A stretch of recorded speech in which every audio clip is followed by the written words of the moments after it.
President Donald Trump's recent announcement of a 10% tariff on Chinese imports, set to take effect on February 1, 2025, marks a significant escalation in his administration's trade policies. This follows his earlier decision to impose a 25% tariff on imports from both Canada and Mexico. These measures are integral to his administration's broader strategy to address several pressing issues, most notably illegal immigration and the growing concerns over drug trafficking, particularly the influx of fentanyl into the United States. In response, China has warned that no one benefits from a trade war, emphasizing the mutual disadvantages of tariff disputes and cautioning that such actions could harm all parties involved. The proposed 25% tariffs on Canada and Mexico have generated considerable backlash.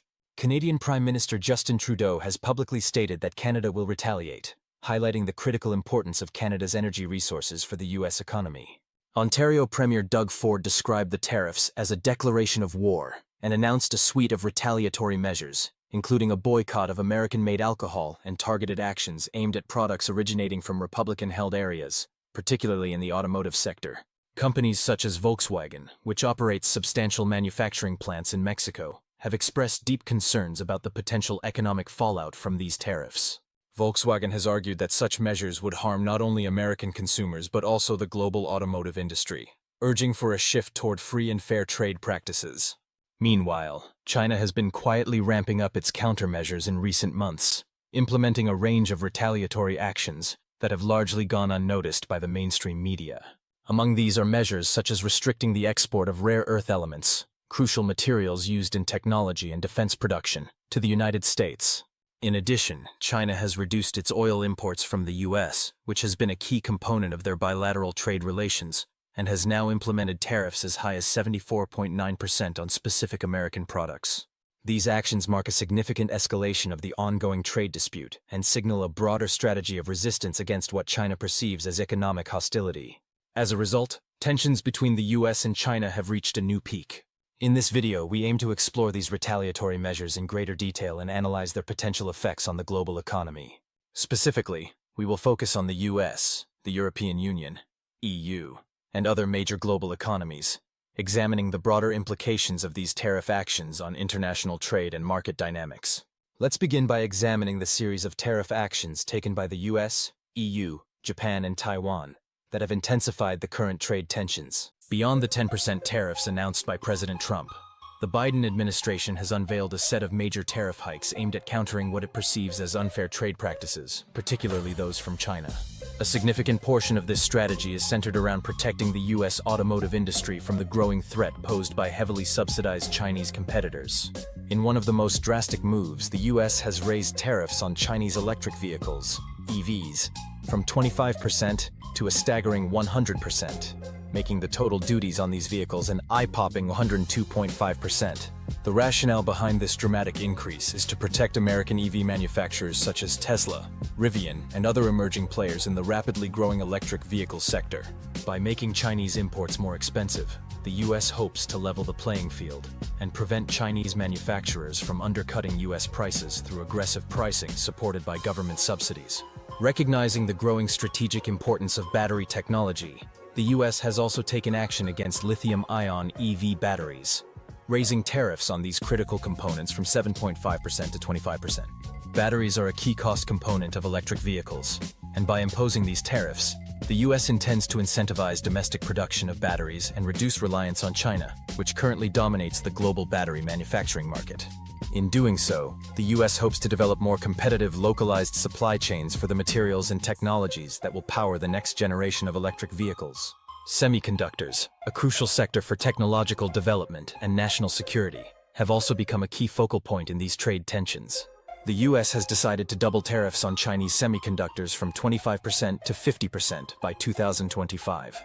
This decision is part of the U.S. government's broader strategy to bolster domestic semiconductor production and reduce vulnerabilities in critical technology areas. The tariff hikes on semiconductors align with broader initiatives such as the CHIPS and Science Act, which provides substantial funding to U.S.-based chip manufacturing facilities. By targeting this sector, the U.S. aims to maintain its technological leadership while mitigating security concerns related to its reliance on Chinese-made components. Additionally, tariffs on medical products, including syringes, needles, and personal protective equipment, PPE, are set to rise significantly. Duties on syringes and needles, which were previously tariff-free, will climb to 50% by 2024. Similarly, tariffs on certain types of respirators and face masks will increase from 0% to 25%. These measures highlight the U.S. government's commitment to reducing dependence on foreign-made medical supplies, a concern that became especially evident during the COVID-19 pandemic. By boosting domestic manufacturing in this vital sector, the U.S. aims to better secure its supply chains for critical medical products in the future. The renewable energy sector is another area that is being targeted by U.S. tariffs. Tariffs on Chinese solar cells, which are crucial for the development of clean energy technologies, have been doubled to 50%. This move is designed to support U.S.-based solar energy companies and incentivize the growth of domestic solar manufacturing. The U.S. is also increasing tariffs on critical minerals, such as natural graphite and permanent magnets, which are essential for renewable energy technologies, including wind turbines and electric vehicle motors. These tariffs are set to rise by 25% by 2026. Reflecting the U.S.'s strategic interest in strengthening its clean energy sector and reducing its reliance on Chinese imports. On the other side of the globe, the European Union has also been taking steps in response to China's perceived unfair trade practices. On October 31, 2024, the EU implemented new tariffs ranging from 7.8% to 35.3% on Chinese electric vehicles, effectively raising the highest tariff to 45.3%. This move followed an investigation into Chinese subsidies for electric vehicle manufacturers, which the EU determined were harming European producers. Furthermore, the EU has introduced anti-dumping tariffs on Chinese imports of sweeteners, with duties ranging from 34.4% to 233.3%, effective by 2025. These actions underscore the EU's commitment to protecting its industries from subsidized Chinese competition and ensuring fair trade practices in the global marketplace. While Japan and Taiwan's specific tariff actions have not been as visible, both countries are making significant strides to counter China's rising economic influence. Japan has been enhancing its industrial policies and fortifying its supply chain resilience, particularly in key sectors such as semiconductors and critical minerals. Taiwan, meanwhile, continues to play an indispensable role in the global technology supply chain, especially in semiconductor manufacturing, and is actively seeking to diversify its economic partnerships to mitigate the risks associated with China's growing influence. These escalating trade measures highlight the increasing competition among major global economies in crucial industrial and technological sectors. The interaction between tariffs and policy changes reflects a complex environment in which nations are striving to protect their economic interests while grappling with the challenges of globalization and interdependence. In response to the tariffs imposed by the US, EU, Japan, and Taiwan, China has implemented provisional anti-dumping tariffs on polyacetyl copolymers, a specialized industrial plastic imported from these regions. These tariffs, ranging from 3.8% to 74.9%, reflect China's efforts to combat what it views as unfair pricing practices by foreign exporters. US companies such as DuPont and Celanese, which produce polyacetyl copolymers, will be particularly affected, as these materials are vital for key industries such as automotive manufacturing and consumer electronics. With such high tariffs, it may become increasingly difficult for U.S. exporters to maintain a competitive edge in the Chinese market, potentially pushing them out entirely. Similarly, European and Japanese exporters will also face higher tariffs, though their established market presence and reputation for high-quality products may allow them to retain some market share, particularly in specialized niches. Nevertheless, the increased costs associated with these tariffs will likely diminish the competitiveness of these exporters in the Chinese market, especially in industries such as automotive manufacturing, where polyacetyl copolymers are widely used in components like gears and fuel system parts.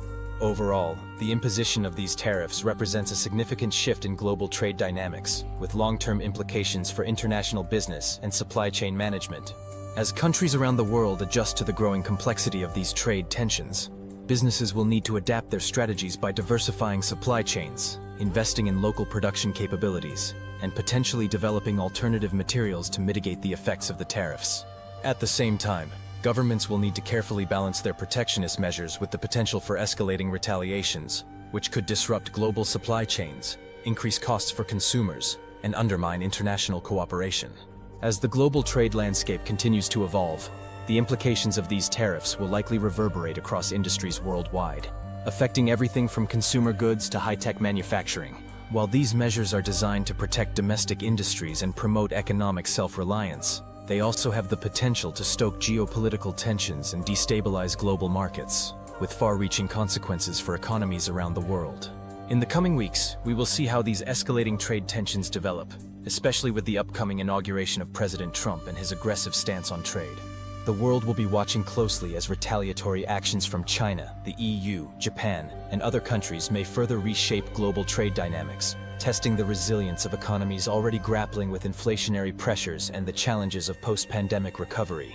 For now, it is essential for policymakers to seek dialogue and negotiation over punitive measures to avoid further destabilizing the global market. By fostering a more collaborative approach to resolving trade imbalances, nations can ensure a more sustainable and stable path for international trade and economic stability. Thank you for watching this video. If you found it insightful, please consider liking and subscribing to stay connected with our community. Your support means a great deal to us, and we appreciate you being part of this conversation. Feel free to check out another video on our channel, which is now on the screen.